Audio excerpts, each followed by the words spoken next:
Greed, greed, greed. Hey, it's Chris the Batman Statue Collector. Welcome back once again to Brotherhood of the Bat Collectibles. And today I want to talk about maybe greedy business practices and is there shenanigans afoot? That is what I want to talk about today. Welcome to another statue chat. Not in my car today, but it is like there's a blizzard outside today here in Kansas.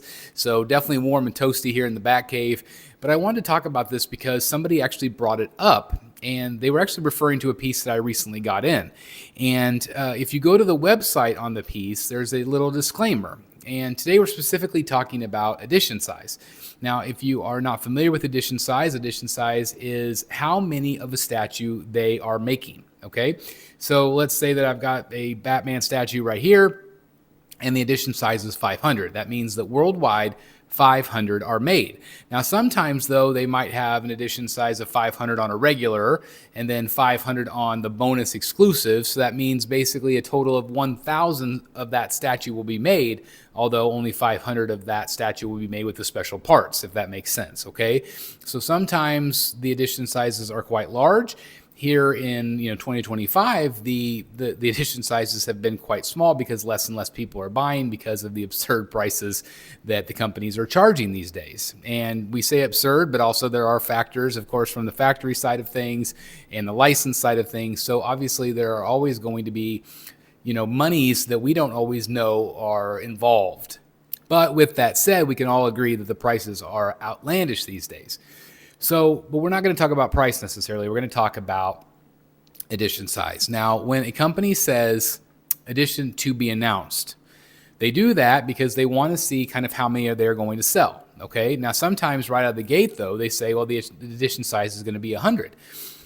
I think they do that sometimes to say, or to create a demand, to create a interest, right? To say, hey, this statue is going to be very limited. There's only 100 made worldwide.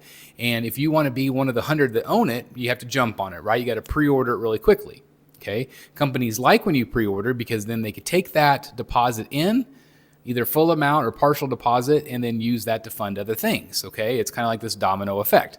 So companies obviously like whenever you pre-order. Less and less people do pre-order these days because there is no really giant incentive to do so. So you want to most of the time wait till something comes in, or some crazy reviewer like me reviews it on the channel, and you could see for yourself if it turned out good or not, right?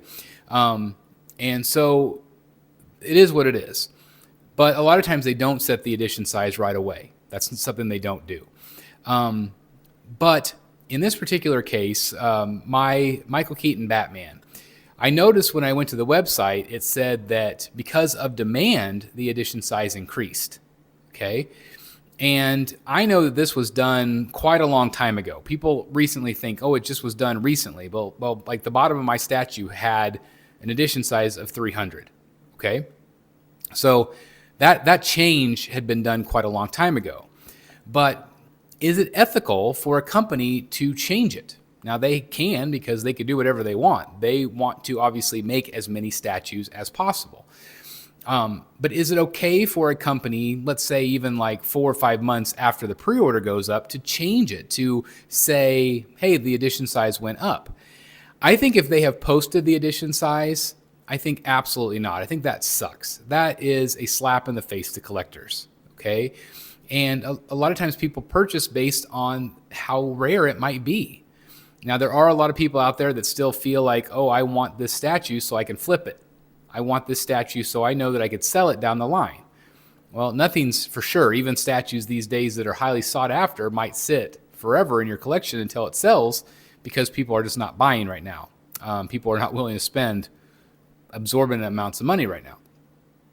So anytime you change an edition size after it's already been established, that sucks. And I feel like that's unfair. Now, I am somebody that really overall could care less about edition size. I just want it to have it.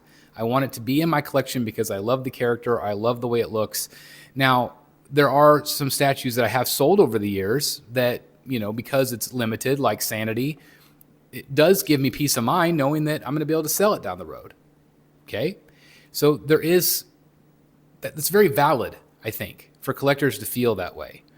And again, I don't feel like the company should ever change the edition size unless they have said that it's open. It's an open edition size, which means they can keep making as many as they want. They can, not set the date, not set the amount until the final numbers are tallied. Then I think it's okay. But if they've already said we're only going to make 100 of these and then they change it to 300 because of greed, because of demand, and yes, I get it that it gives 200 more people the chance to buy it, but it's also a slap in the face to all the people, all those 100 people that bought it with an established edition size. I think that sucks, and I think it's unfair of companies to do it. So for me, if you're a company, I would just never say what the edition size is until it's established. That eliminates that, right?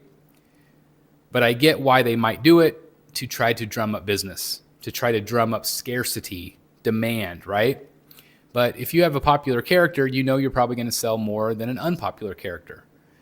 So I don't know. And then, of course, you've had companies that have done like the made to order, which means, they have a certain window. They have like, let's say, January to April.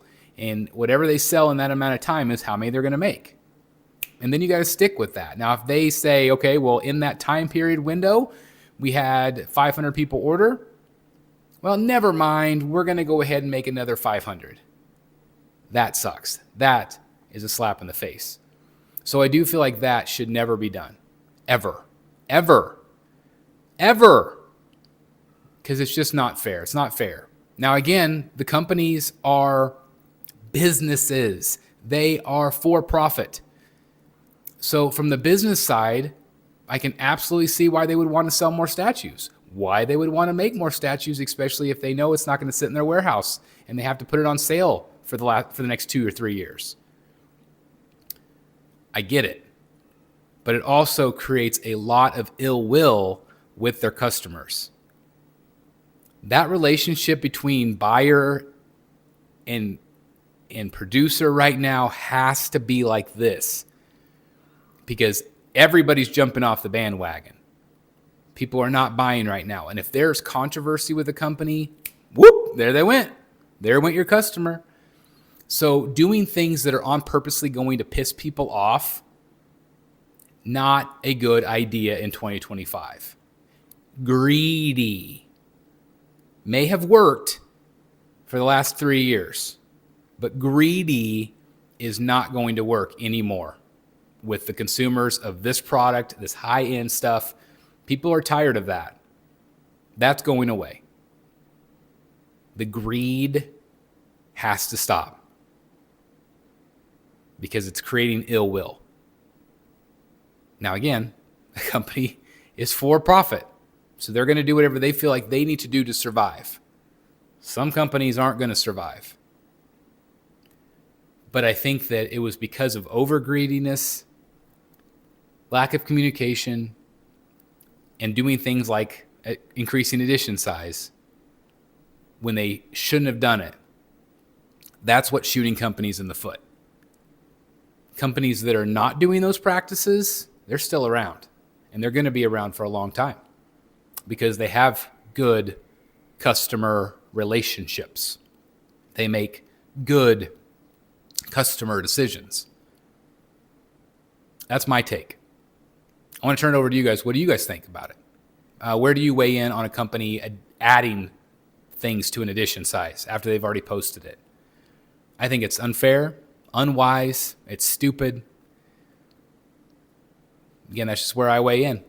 Let me know your thoughts. I would love to hear them. I hope you enjoyed the statue chat today. If you did, please hit the like button. Subscribe if you haven't done so. Hit the join button if you'd like to become a member. And I think that's all I wanted to say about this topic, but I did think it was interesting, and I want to thank the person that posted it in our Facebook group because, again, it is a slap in the face when companies do that. And hopefully they don't do it very often. But I think it could be easily fixed if they just never announce the edition size until it's final in the first place, right? So anyway, let me know what you guys think, and I'll see you soon right here in the Batcave. Bye, everybody. Hey guys, thank you so very much for watching today, and if you're new here, please hit the subscribe button right here on the screen and check out these two awesome videos. I think you're going to love them. And also please join us on social media, Facebook, Twitter, Instagram, and TikTok. I would love to have you join in all the fun. Thank you guys so very much for watching. See you in the Batcave.